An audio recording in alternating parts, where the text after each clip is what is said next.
খেলা চলছে বিশ্বজুড়ে। ফুটবল ক্রিকেট ছাড়াও খেলা রয়েছে এক দীর্ঘ ফর্দ।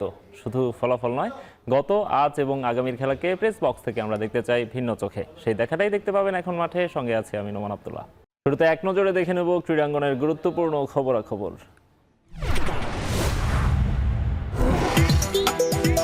ত্রয়োদশ জাতীয় সংসদ নির্বাচনে ক্রীড়া ব্যক্তিত্বদের জয়। সংগঠক ইশরাক হোসেন, মির্জা আব্বাস, মনিরুল হকদের পাশাপাশি সাবেক ফুটবলার মেজর হাফিজ উদ্দিন এবং সাবেক ভলিবল তারকা এহসানুল হক মিলন যাচ্ছেন সংসদে। ব্যাডমিন্টন ফেডারেশনের সদস্য কামরুজ্জামান রতনকেও দেখা যাবে জনপ্রতিনিধিদের তালিকায়। তবে হেরে গিয়েছেন জাতীয় ফুটবল দলের সাবেক অধিনায়ক আমিনুল হক।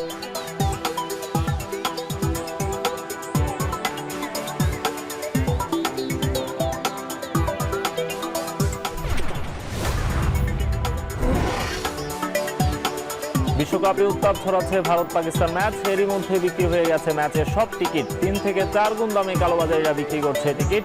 কলম্বোয় সমর্থকদের চাপে ঠাঁই মিলছে না হোটেলেও। তবে ম্যাচের আগে চোখ রাঙাচ্ছে বৃষ্টি।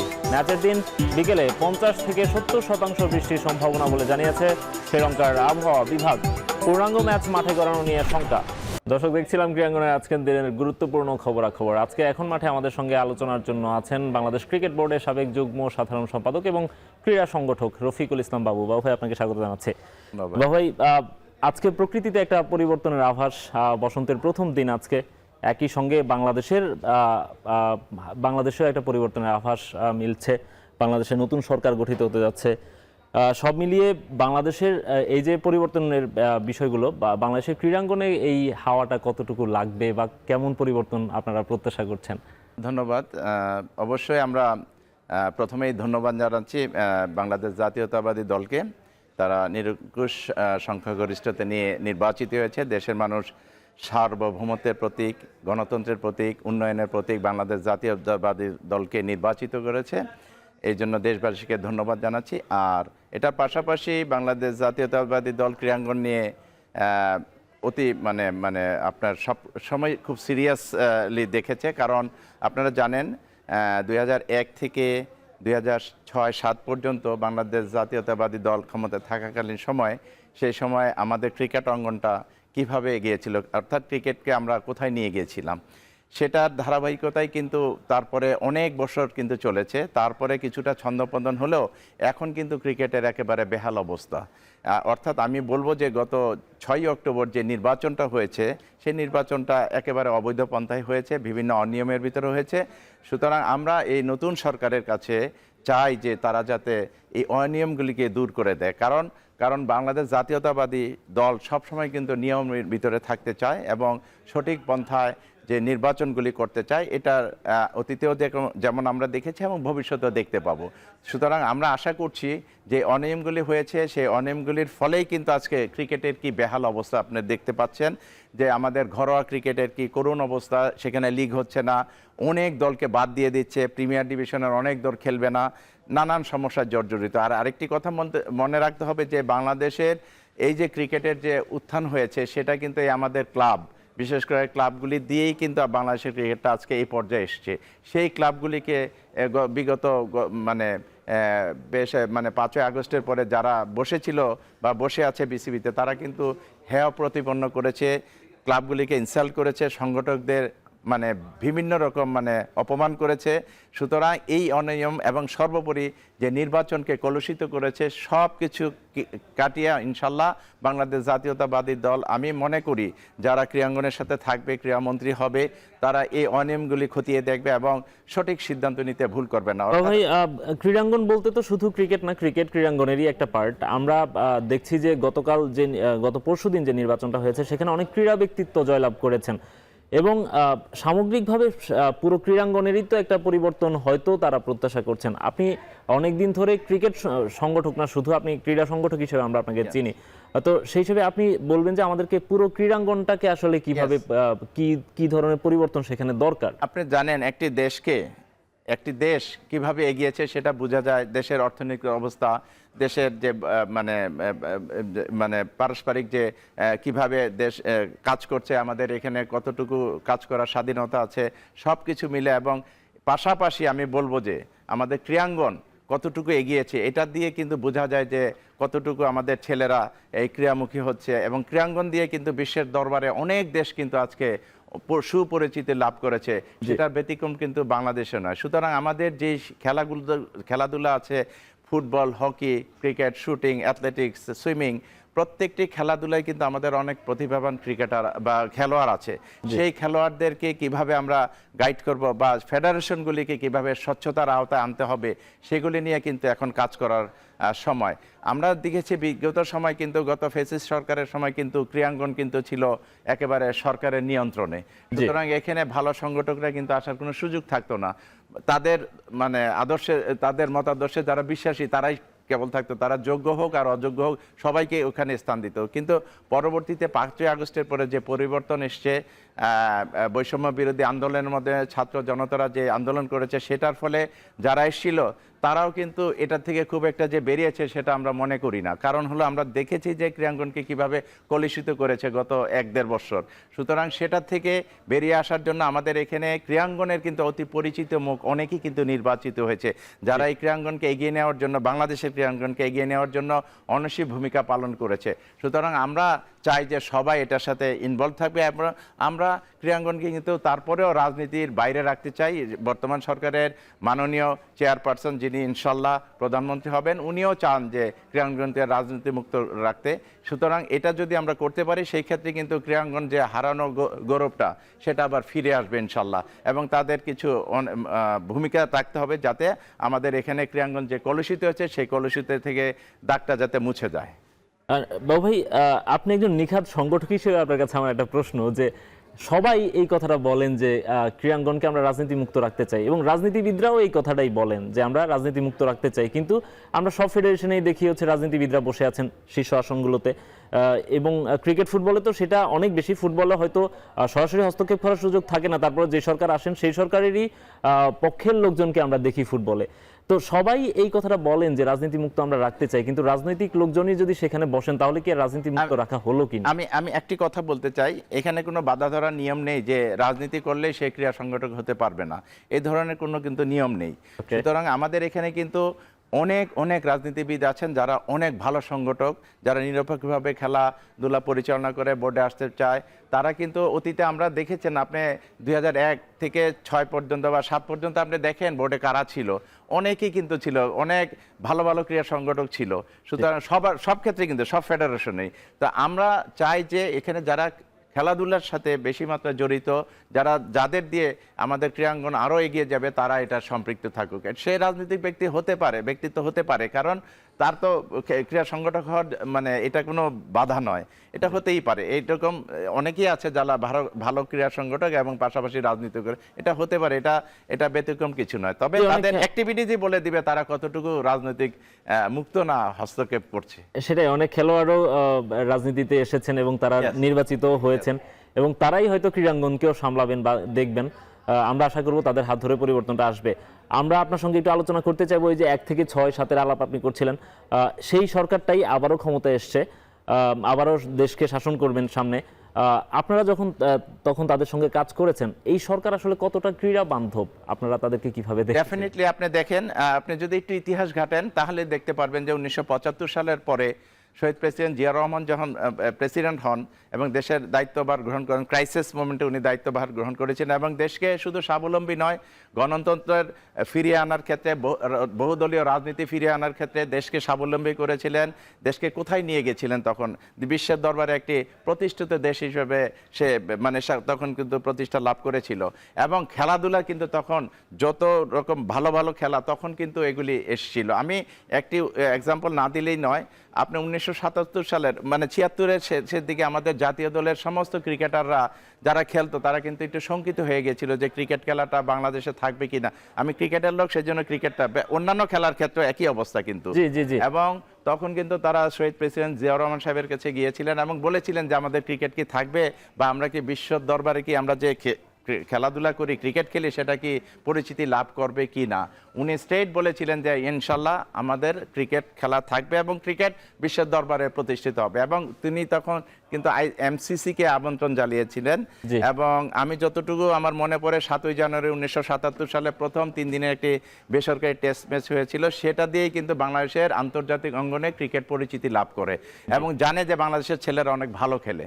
এবং সেটা দিয়ে এবং অন্যান্য খেলাধুলার ক্ষেত্রে কিন্তু ফুটবল বলেন, অন্যান্য যত খেলাধুলা আছে সেগুলির ব্যাপারে উনি কিন্তু তখন বিভিন্ন ফেডারেশন মানে তৈরি করা, বিভিন্ন ভালো ভালো সংগঠকদের ইনভলভ করা, সেগুলি তখন থেকে শুরু হয়েছিল। তারপরে দেখেন দেশনেত্রী বেগম খালেদা জিয়ার সময় উনি সাংঘাতিক খেলাধুলা পছন্দ করতেন, মানে সব কিছুতে এগুলি খোঁজখবর রাখতেন। পাশাপাশি একজনের কথা না বললেই নয়, জনাব তারেক রহমান, তো উনি তো মানে সাংঘাতিক খেলা পাগল এবং উনি নিজেও টুকটাক অনেক খেলাধুলা করতেন, ব্যাডমিন্টন থেকে শুরু করে অনেক কিছু, এবং পছন্দ করতেন, খেলা দেখতেও পছন্দ করতেন। এবং তার পাশাপাশি মরহুম আরাফাত রহমান কোকো, যার কথা না বললেই নয়। আপনি জানেন আমরা ক্রিকেটে তার ভূমিকার জন্য তাকে আধুনিক ক্রিকেটার রূপকার হিসেবে আখ্যায়িত করেছিলাম।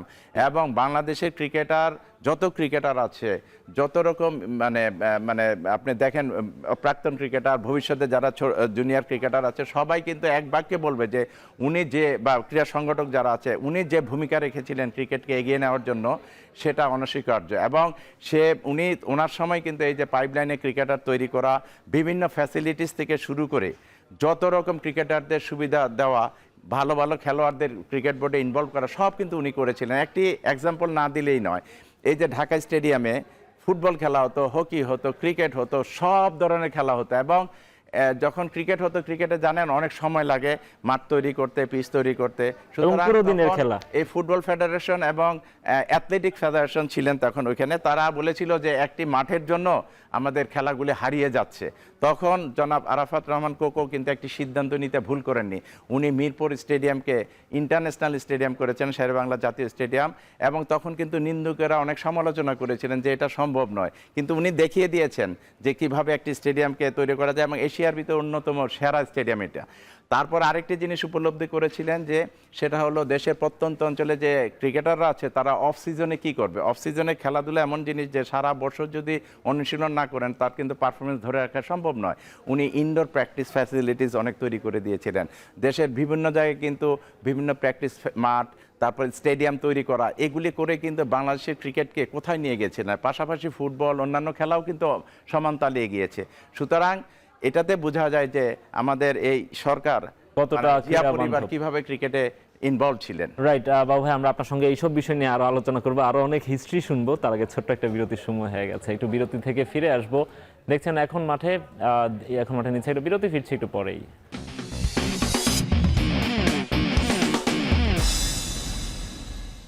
বিরতির পর ফিরে এলাম, দেখছেন এখন মাঠে। বাবু ভাই, আমরা কথা বলছিলাম, আপনি বলছিলেন যে যখন বিএনপি এর আগে 2001 থেকে 2006 যখন ক্ষমতায় ছিল, সেই সময়টায় প্রধানমন্ত্রীর পুত্র আরাফাত রহমান কোকো, তাকে আমরা বিসিবিতেও দেখেছি, তিনি গেম ডেভেলপমেন্ট কমিটির চেয়ারম্যানও ছিলেন। সেই সময়কার অনেক কথা আমরা শুনি, বলা হয় যে আপনিও বলছিলেন যে পাইপলাইনটা তখন তারই করে দেয়া, একই সঙ্গে নানা অন্যায় অনিয়মের বিরুদ্ধেও তিনি বেশ সক্রিয় ছিলেন বলে জানা যায়। আপনারা নিশ্চয়ই সামনে থেকে দেখেছেন সেসব। অবশ্যই, কারণ সে ছিলেন এমন ব্যক্তিত্ব সম্পন্ন লোক ছিলেন যে উনি কোনো অন্যায় পছন্দ করতেন না।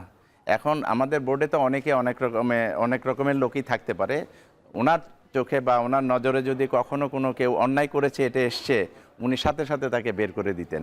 সে হোক এমপি, হোক কোনো কমিটির, হোক তার বন্ধু, কাউকেই স্যাক্রিফাইস কনসিডার করতো না। কারণ ক্রিকেট বোর্ডটাকে উনি মনে করতে এটা আমার আমানত এবং এটার পরিচালনার দায়িত্ব আমরা পেয়েছি, এরকমভাবে মনে করতো। এবং কোনো জায়গায় কোনো অন্যায় হলে সে এটা সহ্য করতে পারতেন না, আমরা এটা দেখেছি। আর দায়িত্বের ব্যাপারে সাংঘাতিক সিরিয়াস ছিল। কেমন একবার রাত 1:30-2টার দিকে ঢাকা স্টেডিয়ামে একটু সামান্য সমস্যা হয়েছিল, তখন উনি বললো যে আমি ফোন করি যে এই প্রবলেমটা হয়েছে, এবং বলে যে একটু অপেক্ষা করেন, এবং আধা ঘন্টার ভিতরে সে মাঠে উপস্থিত, without any protocol, any security. তখন তো ওনার এগুলি কিছু ছিল না, এবং যথাযথ সে দায়িত্বের প্রতি কত সিরিয়াস ছিলেন যে উনি এগুলি সমাধা করে আবার রাত্রে 3টা-3:30টার দিকে একাই চলে গেল। আমি বললাম যে 2-1জন সাথে কিছু লাগবে না, ইনশাল্লাহ আল্লাহ আছে আমাদের সাথে, ইনশাল্লাহ। এরকম সিরিয়াস ছিল। এবং আরেকটা ক্ষেত্রে আমি আপনাকে বলি যে কিভাবে অনেস্ট ডিসিশন নিতেন উনি। আমি একটি কথা বারবার বলি এই কারণে যে অনেকে এগুলি জানে না। এই যে আমাদের যারা আম্পায়ার ছিলেন, একদিন একটা লোকাল লিগের খেলা ধানমন্ডি ক্রিকেট স্টেডিয়াম আবহনী মাঠ হিসাবে যেটা পরিচিত, সেখানে উনি আর আমি একসাথে খেলা দেখছি, তখন ডিএইচএস ভিক্টোরিয়া খেলা হচ্ছে, ঠিক আছে। তো ওই খেলাটায় ডিএইচএস যদি জিতে সরাসরি চ্যাম্পিয়ন হয়ে যাবে, হারলে হয়তো আরও প্যাচগুজ লাগবে। তো ওখানে বিদেশি আম্পায়ার আছে একজন, আর আমাদের নাদির শাহ আছে এক পাশে আম্পায়ার। উনি কিন্তু ভালো আম্পায়ার ছিলেন নাদির শাহ, এবং নাদির শাহর এন্ড থেকে পরপর ডিএইচএস এর এগেনস্টে দুটো এলবিডব্লিউ দিল, একটা আকরাম খান আর একটা কোনো ফরেন রিক্রুট, বেস্ট দুটা প্লেয়ারকে। উনি তখন মানে দেখতেছে আর মানে ডিএইচএস হেরে যাবে এরকম একটা ইয়া হয়েছে। তো এগুলি সব কিছু দেখলো, খেলাধুলা শেষ, মানে খেলা শেষ হলো, এবং খেলার রেজাল্ট যথারীতি খুব সম্ভবত ডিএইচএস হেরে গিয়েছিল। এবং যেটা তারপরে বেশ কিছুদিন পরে, মানে 1 সপ্তাহ বা 15 দিন পরে আমাদের এই ইন্টারন্যাশনাল আম্পায়ার প্যানেলের মেয়াদ শেষ হয়েছে। বাংলাদেশে 3 জন থাকে, সেখানে নতুন প্যানেল নিয়োগ দেওয়া হবে। এবং আমরা যথাযথ নিয়মে আর কি, আমাদের একটা কমিটি ছিল, আমি, শাহানুল কবির শাহিন সাবেক এমপি, এবং আম্পায়ার্স বোর্ডের চেয়ারম্যান কাজী এসম ইস্যু, সালাহ হোসেন টুটুল, আমরা এই 4 জন বসছি যে কাকে করা যায়। তারপরে আমরা আরাফাত রহমান কোকোর সাথে কথা বলে এটা ঠিক করব। তো আমরা মোটামুটি ঠিক করলাম যে 2 জন ঠিক করেছি, থার্ডটা কেউ বলছে না। তো আমি বললাম যে, প্রস্তাব করলাম যে নাদির শাহ হতে পারে। তখন সবাই কিন্তু দ্বিমত প্রকাশ করেছে যে 1 সপ্তাহ আগে এই ধরনের সিদ্ধান্ত নিয়েছে, এটা এই জিনিস আমাদের দ্বারা সম্ভব না বলা, করবে না। ওই এইরকম এলবিডব্লিউ দিয়েছে, এই সে আবিজাবি ডিএইচএস এর বিরুদ্ধে সে সিদ্ধান্ত দিয়েছে, এটা সম্ভব না। তো যাক, আমরা বসার পরে আমি ওনাকে, এটা গল্পের ছলেই বলি, ওনাকে 2টা নাম বলার পরে বলে থার্ড নাম্বার বলেন, তো থার্ড নেম বলেন। তো আমি অনেক চিন্তা ভাবনা করে, কেউ বলছে না, তো আমি বললাম যে আমার একটা চয়েস আছে, ঠিক আছে। তো আমি বললাম যে এটা নাদির শাহ হতে পারে, নাদির শাহ আমার পছন্দ নাদির শাহ। তো উনি আমার দিকে অনেকক্ষণ তাকিয়ে বলল, বেস্ট চয়েস। আচ্ছা, আপনি মনে করেন এটা হলো শহীদ প্রেসিডেন্ট জিয়াউর রহমান সাহেবের ছেলে, খালেদা জিয়ার ছেলে, তারেক রহমানের ভাই। এই সিদ্ধান্ত এটা নিবে কেউ স্বপ্নেও চিন্তা করেনি। এবং সে বলছে উনি অত্যন্ত ভালো আম্পায়ার, অনেস্ট আম্পায়ার, ঠিক আছে, তাকে দিয়ে ভালো আম্পায়ারিং হবে। তো এটা যদি অন্য সময়কার অন্য সরকারের সময় এটা হতো, ওই আম্পায়ার এই সিদ্ধান্ত দেওয়ার ফলে মাঠ থেকে বেরোতে তো দূরের কথা, এবং এই আবার ইন্টারন্যাশনাল প্যানেল আসে, এটা অনেক দুরূহ ব্যাপার হয়ে যেত। সুতরাং দায়িত্বের প্রতি সিনসিয়ারিটি, অনেস্টি সব কিছুই এখানে আমরা দেখতে পেয়েছি। এবং ক্রিকেটটা এমনিই আগায়নি, উনার বলিষ্ঠ নেতৃত্বে, এবং জনাব তারেক রহমানও অনেক গাইড করেছেন সমস্ত ক্রীড়াঙ্গনকে কীভাবে ঢেলে সাজানো যায়, কীভাবে এগিয়ে নেওয়া যায়, সব কিছুতেই ওনার কম বেশি ইনভলভমেন্ট ছিলেন। তো আমরা দেখেছি জিয়া পরিবার বাংলাদেশের ক্রীড়াঙ্গনকে কীভাবে এগিয়ে নিয়ে গেছে। এগুলি রিসার্চ করার মতো বিষয়।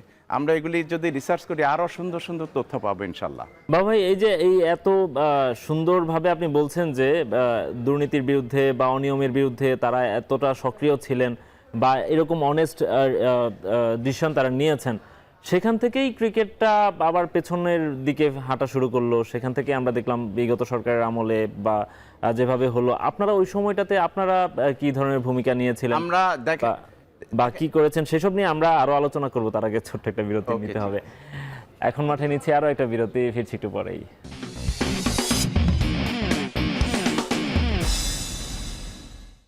বিরতির পর ফিরে এলাম আরো একবার, আপনারা দেখছেন এখন মাঠে। বাবা ভাই, আমরা বিরতিতে যাওয়ার আগে বলছিলাম যে বিসিবিতে আপনারা যেভাবে দেখেছেন, এরপরে আপনারা ছেড়ে গেলেন, চলে গেলেন, এরপরে বিসিবিতে কি কি হয়েছে, নানা রকমের অনিয়ম দুর্নীতির কথা আপনি বলেছেন। 5ই আগস্টে সরকার পতনের পরই 6 আগস্টই আপনি বিসিবিতে গিয়েছিলেন আমি যতটুকু জানি, এবং সেখানে আপনি বলেছিলেন নানা ধরনের অনিয়মের কথা, দুর্নীতির কথা আপনারা যেভাবে চালিয়েছিলেন। এরপরে আপনি তো ভালোভাবেই জানার কথা, কোন কোন জায়গায় কি কি দুর্নীতি হয়েছে, কি কি অনিয়ম হয়েছে, আমাদেরকে একটু জানাবেন।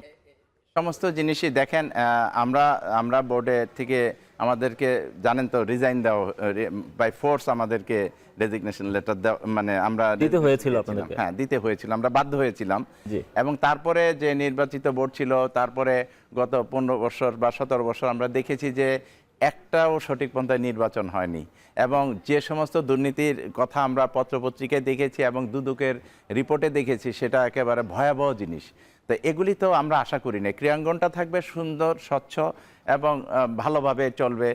নিয়মের ভিতরে চলবে এবং দুর্নীতিমুক্ত থাকবে, তাহলে কিন্তু কাঙ্ক্ষিত লক্ষ্যে যাওয়া যায়। কিন্তু এগুলি যদি থাকে তাহলে কিন্তু বোর্ড ঠিকমতো চলে না। তো আমরা চাই যে এগুলি সঠিক তদন্ত হোক, বিচার হোক।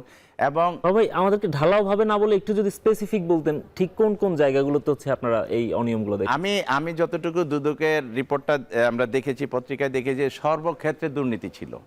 এবং দুর্নীতি শুধু এটা নয়, তারপরে পাশাপাশি আপনার যে বোর্ডের যে নির্বাচনগুলি হতো সেটা তো একেবারে আরো কলুষিত। তবে একটি কথা কি, এই যে 5ই আগস্টের পরে এই যে 6 অক্টোবর, গত 6 অক্টোবর যে নির্বাচন হয়েছে সেটা সবকিছুকে হার মানিয়েছে। আচ্ছা ঠিক আছে, এটা আবার বলতে হয় আমাদের। সুতরাং আরেকটি জিনিস হলো, আপনি দেখবেন যে আমাদের তো এই যে 2006-07 পর্যন্ত আমরা যে অ্যাক্টিভিটিসগুলি করেছিলাম সেটার ধারাবাহিকতায় কিন্তু অনেক দিন বোর্ড চলেছে। তারপরে কিন্তু বোর্ডের আস্তে আস্তে কিন্তু ক্রিকেটের কিন্তু মানে অবনতি হয়েছে। এবং সেটা এখন দেখতে পাচ্ছেন ঢাকা লিগের কি অবস্থা, ইন্টারন্যাশনাল ক্রিকেটের কি অবস্থা।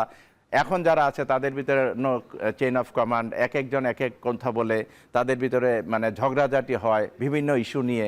এবং মিডিয়াতে আমরা দেখি যে এক এক ডিরেক্টর এক এক রকম মানে কথা বলে বিতর্কিত হয়ে যাচ্ছে। তো এগুলি ক্রিকেটের জন্য ভালো নয়। সবকিছুর মূলে যদি বৈধভাবে সুন্দরভাবে নির্বাচিত হয়ে আসতো তাহলে আল্লাহর রহমত বরকত থাকতো, কিন্তু এটার ভিতরে তো কিছুই নেই। দেখেন কিভাবে কলুষিত করেছে ক্রিকেটকে। আমরা চাই এখন একটা, এই যে নতুন সরকারের কাছে আমাদের দাবি, বিএনপি কোনোদিনও অন্যায়কে প্রশ্রয় দেয় না এবং আইনের শাসন চায়। সুতরাং আমরা এই যে অনিয়মগুলি হয়েছে এটার জন্য আমরা অবশ্যই চাইবো যে এটা সঠিক একটা বিচার হোক, এবং এই বিচারের মাধ্যমে কিন্তু আমরা হয়তো এই ক্রিকেট আবার তার হারানো গৌরব ফিরে পাবে। এবং খেলাধুলার মাধ্যমে আমি একটু বলি, খেলাধুলার মাধ্যমে আমাদের এই যে সারা দেশের আপনি গত 17 বছর দেখছেন যে যারা খেলোয়াড় আছে, অর্থাৎ আমাদের যুবক শ্রেণী, এটা ছেলে মেয়ে সবাই, তারা কিন্তু গত 17 বছর কিন্তু বিভিন্ন অনিয়মের দিকে গিয়েছে। আমি বলি যে মাদকের দিকে গিয়েছে, তারা অস্ত্র হাতে নিয়েছিল। এবং বিগত ফ্যাসিস্ট সরকার কিন্তু তাদেরকে অকার্যকর করার জন্য এবং দেশকে নেতৃত্বহীন করার জন্য যে সমস্ত মানে অনিয়মগুলি করেছে, সেটার ক্ষেত্রে কিন্তু আমাদের যুবক শ্রেণী একসময় কিন্তু মানে তারা অন্ধকারে ডুবে গিয়েছিল। এখন এই যে গত কিছুদিন যাবৎ তারা কিন্তু আলোর মুখ দেখতে পাচ্ছে যে যদি আমাদের দেশের সবচেয়ে জনপ্রিয় ব্যক্তিত্ব এবং আমাদের মানে দেশের আশা আকাঙ্ক্ষার প্রতীক জনাব তারেক রহমান যদি প্রধানমন্ত্রী হয়, হয়তো এই যুবক শ্রেণীকে আবার তারা ফিরে আসবে। এবং এটা একভাবে আসবে, সেটা হলো আমাদের মানে চেয়ারপারসন, বিএনপির চেয়ারপারসন বলেছে যে তাদেরকে সঠিক পথে আনতে হলে পড়ালেখার পাশাপাশি খেলাধুলার ব্যবস্থা করতে হবে। সেটার জন্য কিন্তু এই যে বিএনপির নির্বাচনী ইস্তিহারে কিন্তু সুন্দর সুন্দর কথা বলা আছে। এবং আমাদের যুবক শ্রেণী এখন আলোর মুখ দেখতে পাচ্ছে যে হ্যাঁ, আমরা এখন সঠিক জায়গায় যাব। যারা খেলোয়াড় হবে পেশা, খেলাকে পেশা হিসাবে নেবে, যারা ডাক্তার হবে, ইঞ্জিনিয়ার হবে, এবং যারা কৃষিকাজে নিয়োজিত হবে, বিভিন্ন অ্যাঙ্গেলে যার যোগ্যতা অনুযায়ী যাবে। এবং তারা এটাই চায়, এবং তাদেরকে সঠিক পথে আনার জন্য পড়ালেখার পাশাপাশি খেলাধুলার বিকল্প কিছু নেই। এটা আমাদের চেয়ারপারসন উপলব্ধি করেছেন। এবং আমাদের এই যে কোটি কোটি যুবক শ্রেণী আছে, তারা কিন্তু এখন আশার আলো দেখছে। ইনশাল্লাহ তাদেরকে সঠিক পথে আনবেন আমাদের এই চেয়ারপারসন ইনশাল্লাহ। রাইট বাবু ভাই, একটু আমাদেরকে জানাবেন যে আমরা এর আগের কমিটিগুলোতে বা এর আগে যারা ছিলেন, আমরা অনেক রাজনৈতিক সিদ্ধান্ত দেখেছি। কেমন একটা ছোট্ট উদাহরণ দেই, যে বগুড়ার যে শহীদ চান্দ স্টেডিয়াম আছে, আন্তর্জাতিক স্টেডিয়াম ছিল, সেখানে গত কমিটিগুলোতে আমরা দেখেছি যে একেবারে খেলাই বন্ধ হয়ে গেছিল সেই স্টেডিয়ামে। একেবারে রাজনৈতিক একটা সিদ্ধান্ত বলে আমি মনে করি। এই সরকারও কি এই ধরনের সিদ্ধান্ত নিতে পারে কিনা বা প্রভাবিত হতে পারে কিনা? আমি একটি কথা বলি, আমাদের তখনকার একটি স্লোগান ছিল ক্রিকেটকে প্রত্যন্ত অঞ্চলে ছড়িয়ে দাও। সেটার ধারাবাহিকতায় কিন্তু আমাদের শহীদ চান্দ স্টেডিয়াম আমরা নির্মাণ করেছিলাম। সেখানে আন্তর্জাতিক খেলা হয়েছে এবং আন্তর্জাতিক খেলার রেকর্ড কিন্তু অত্যন্ত ভালো ওই মাঠে। আপনি যদি ট্র্যাক রেকর্ড দেখেন, দেখেন, এবং সেখানে যে পিচগুলি তৈরি করা হয়েছিল সেগুলি কিন্তু বাংলাদেশের সেরা পিচ ছিল। এখন বাংলাদেশের যদি এখন 1000টা খেলোয়াড়কে জিজ্ঞেস করেন যারা বগুড়াতে খেলেছে যে বগুড়ার মাঠ কেমন, পিচ কেমন, সবাই একবারকে বলবে বাংলাদেশে এই ধরনের পিচ নেই। সেই মাঠটাকে কিভাবে চারণভূমিতে রূপান্তরিত করেছিল আস্তে আস্তে, ইন্টারন্যাশনাল ভেন্যু থেকে এটা আস্তে আস্তে নাম কাটিয়ে ডোমেস্টিক ক্রিকেটও সেখানে বন্ধ হয়ে গিয়েছিল। ডোমেস্টিক ক্রিকেটও সেখানে ঠিকমতো হতো না। তো এগুলি কিসের লক্ষণ? এগুলি রাজনৈতিক সিদ্ধান্ত। আমরা এগুলি চাইনি। আমরা চাই যে ঠিক আছে, যদি গোপালগঞ্জে ক্রিকেটের জন্য ভালো, ফুটবলের জন্য সেখানে স্টেডিয়াম তৈরি করা হোক, কোনো অসুবিধা নাই, সেখানে যেই ছেলেরা খেলবে। কিন্তু সেটা না করে একটি স্টেডিয়ামকে বন্ধ করে দেওয়া, আন্তর্জাতিক খেলা ম্যাচ বন্ধ করে, এটা রাজনৈতিক সিদ্ধান্ত। এগুলি অত্যন্ত নিন্দনীয় কাজ করেছিলেন। আমরা এটা তীব্র নিন্দা জানাই এবং আমরা চাই যে এই ধরনের মাঠগুলি আবার আন্তর্জাতিক অঙ্গনে ফিরে আসুক এবং এখানে ভালো ভালো খেলা হোক। অবশ্যই বাবু ভাই, আমরা আপনার সঙ্গে আরো আলোচনা করবো, তার আগে আরেকটা বিরতি নিব। এখন মাঠে নিচ্ছি আরো একটা বিরতি।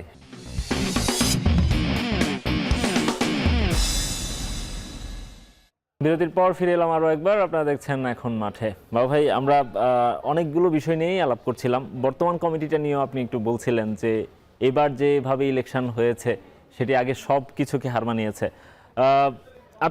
আমরা দেখেছি যে এই কমিটির ইলেকশনের আগে পরে আপনি নানাভাবেই এর বিরুদ্ধে প্রতিবাদ জানিয়েছেন, সোচ্চার থেকেছেন।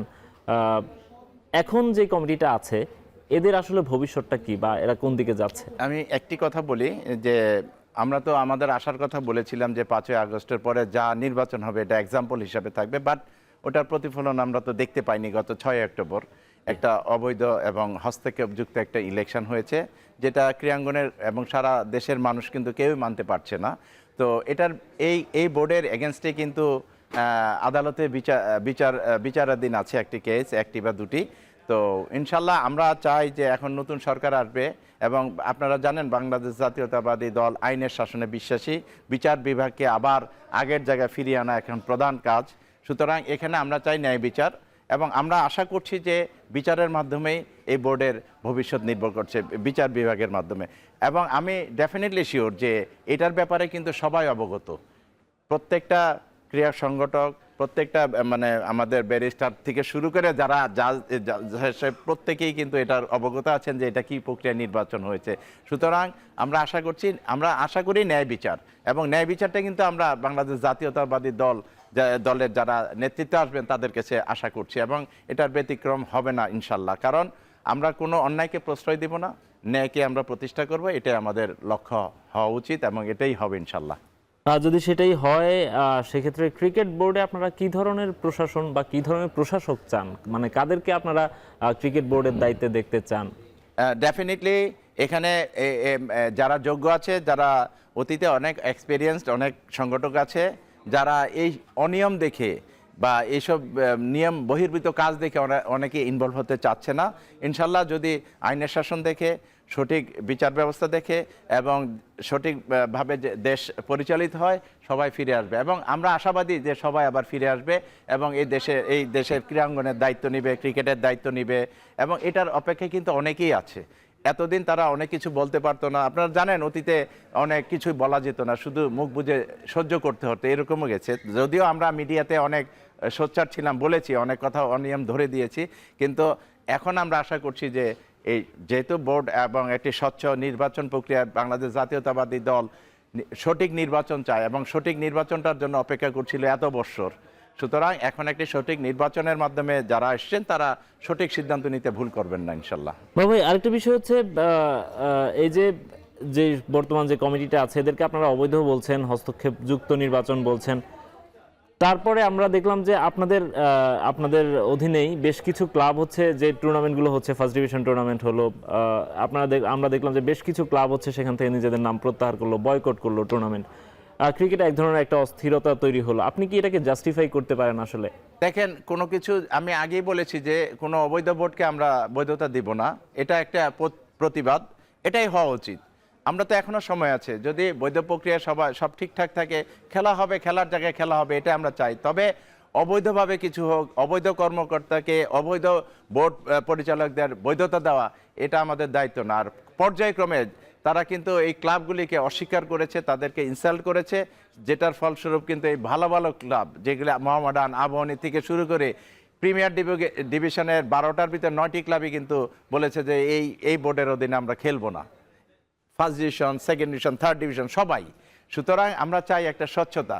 দেখেন অস্বচ্ছ বোর্ড কিভাবে মানে সিদ্ধান্ত নেয়। দেখেন এই ফার্স্ট ডিভিশন লিগ হঠাৎ করে শুরু করে দিয়েছে, সেখানে একবার ক্লাবগুলিকে পয়েন্ট দিচ্ছে, একবার নামিয়ে দিচ্ছে, এক রকম একই সিদ্ধান্ত। সুতরাং এই হাস্যকর পাত্রে পরিণত হয়েছে।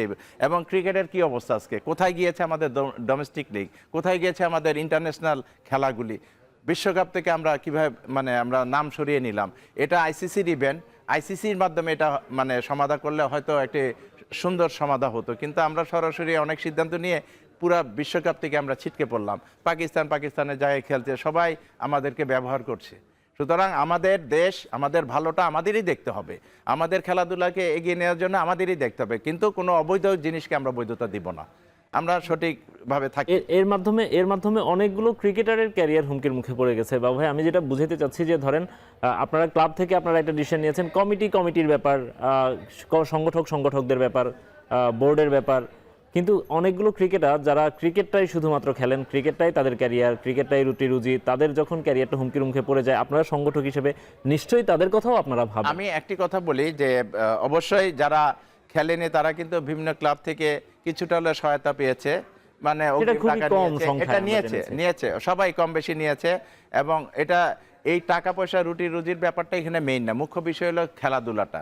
তো খেলাধুলাটা ইনশাল্লাহ সময় আছে, এখনো সময় মতো খেলাধুলা আবার হবে ইনশাল্লাহ বাংলাদেশে, এবং সঠিকভাবে হবে, এই অবৈধ কোনো জিনিসভাবে হবে না ইনশাল্লাহ। আমরা আশা করছি সঠিক নেতৃত্ব আসবে দেশে, সঠিকভাবে সবাই চলবে এবং দুর্নীতিমুক্ত দেশ হবে ইনশাল্লাহ। আমি এটা দ্ব্যর্থহীনভাবে বলছি যে আমাদের দেশ দুর্নীতিমুক্ত থাকবে, সঠিক পথে চলবে, সৎ পথে চলবে, আইনের শাসন প্রতিষ্ঠা করবে। ক্রিকেট বোর্ড দুর্নীতিমুক্ত হতে পারবে কিনা, আমরা কদিন আগে একজন পরিচালককে বলতে শুনেছিলাম যে ক্রিকেট বোর্ডে কি পরিমাণ দুর্নীতি হচ্ছে, এটা নিয়ে তিনি একটা ঢালাও কথা বলেছিলেন একজন পরিচালককে আমরা শুনেছি। ক্রিকেট বোর্ড দুর্নীতিমুক্ত করা সম্ভব কিনা? সবকিছুই সম্ভব। এটা জনাব আরাফাত রহমান, মরহুম আরাফাত রহমান, আল্লাহ ওনাকে জান্নাতুল ফেরদৌস দান করুক, আধুনিক ক্রিকেটের রূপকার, উনি যখন ক্রিকেট বোর্ডে ছিলেন দুর্নীতি কেউ করার সাহস পেয়েছে। সুতরাং আমাদের নেতৃত্ব যদি ঠিক থাকে কেউই কোনো দুর্নীতি করতে পারবে না ইনশাল্লাহ। এখন দেশ সঠিকভাবে চলবে, সৎভাবে চলবে, সঠিক পথে চলবে ইনশাল্লাহ। আমরা এটা আশাবাদী, দৃঢ়ভাবে আশাবাদী। ক্রিকেটের পাশাপাশি অন্যান্য ফেডারেশনগুলোকে কিভাবে দেখতে চান আর কি একজন সংগঠক হিসেবে? ডেফিনেটলি অন্যান্য ফেডারেশনগুলি কিন্তু এরকম হস্তক্ষেপ যুক্ত আছে এখনো, অনেকেই কিন্তু অবৈধভাবে এটা 17 বছরের ধারাবাহিকতা এখনো চলছে।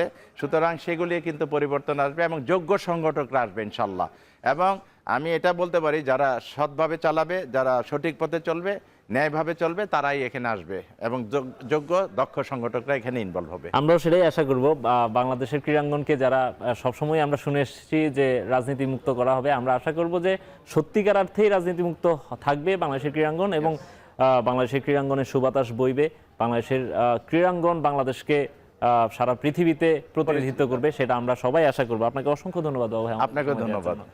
শেষ করছি এখন মাঠের আজকের আয়োজন।